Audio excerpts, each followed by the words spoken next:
12 October WBP SI পরীক্ষা হয়ে গেল। কারা কারা সুযোগ পেতে পারে, তারা মেন পরীক্ষার জন্য প্রস্তুতি নেবে কি না? কেননা দেখা গেছে যে 80% পরীক্ষার্থীরা কিন্তু প্রস্তুতি নিয়ে যায় না, মাত্র কম বেশি 20% পরীক্ষার্থীরা প্রস্তুতি নিয়ে যায়।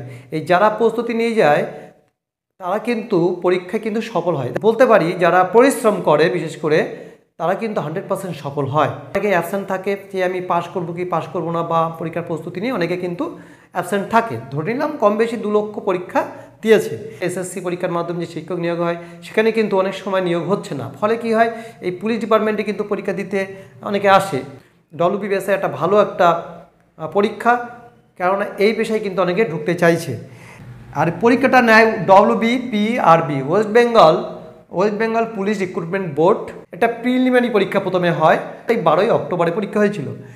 এই পরীক্ষাটা হয়েছিল ওএমআর বেসিসে, ওভাবে স্কুল সার্ভিস কমিশন পরীক্ষা যেভাবে পরীক্ষা হয়েছিল সেইভাবে পরীক্ষা হয়। আর টেটে যে প্রশ্ন আসে তার থেকে কিন্তু এখানে অনেক সহজ প্রশ্ন আসে, এখানে প্রশ্নগুলো অনেক সহজ হয়। কোশ্চেন ছিল 100টি, কোশ্চেন ছিল কটা? 100টি, এবং ফুল মার্কস ছিল 200। প্রত্যেক প্রশ্নের জন্য 2 নম্বর বরাদ্দ ছিল।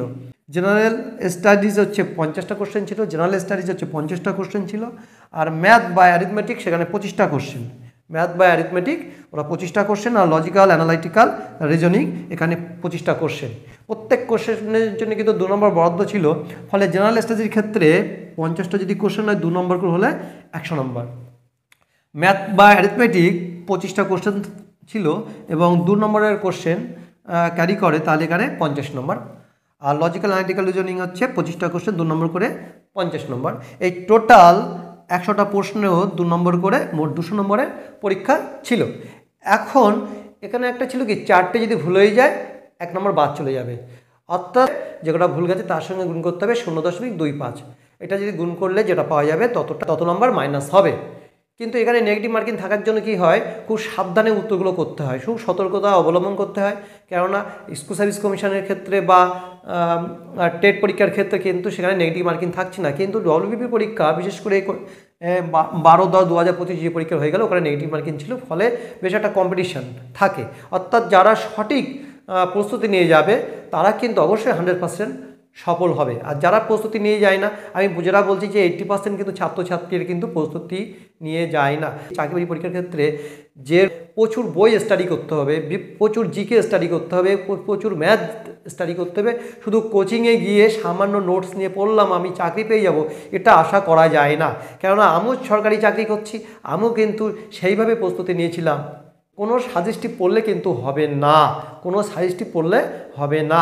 এবার যদি এই পরীক্ষা যদি সফল হয় তখন physical measurement test, written exam এবং পার্সোনালিটি টেস্টে অংশগ্রহণ করতে হবে।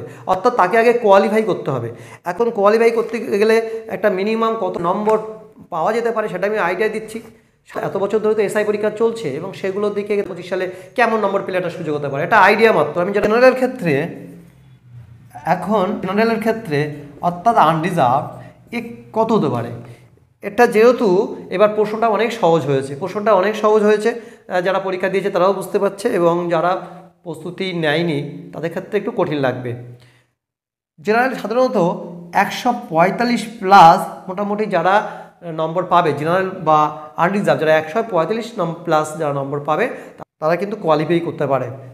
মোটামুটি 145 প্লাস হলে তারা এই পরীক্ষায় কোয়ালিফাই করতে পারে।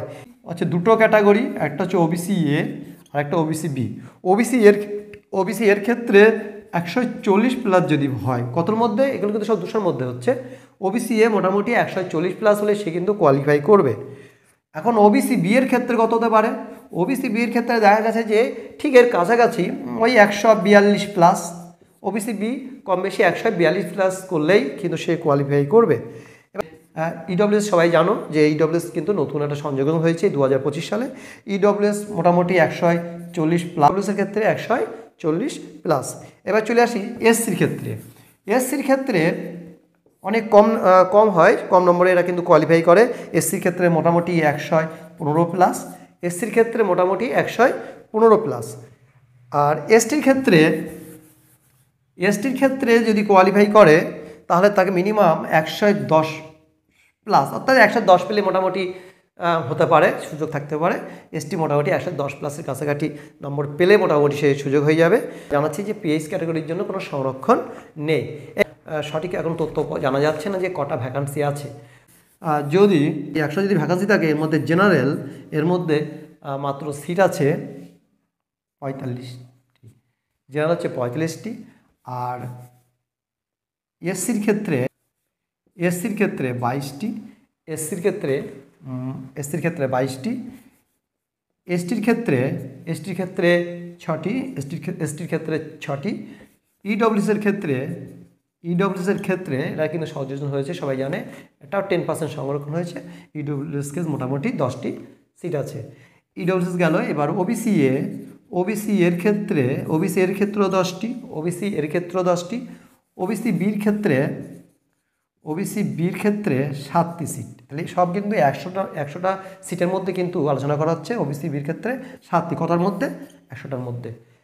এই হচ্ছে আমাদের সংরক্ষণ নিয়ম। সংরক্ষণ এইভাবে সংরক্ষণটা আছে, যে কটা সিট থাকবে তার উপরে। কিন্তু এখানে কিন্তু বহু সংখ্যক পরীক্ষার্থীদের কিন্তু কোয়ালিফাই করতে পারে, কেননা পরের ধাপে কিন্তু বেশ কঠিন পরীক্ষাটা হয়ে থাকে।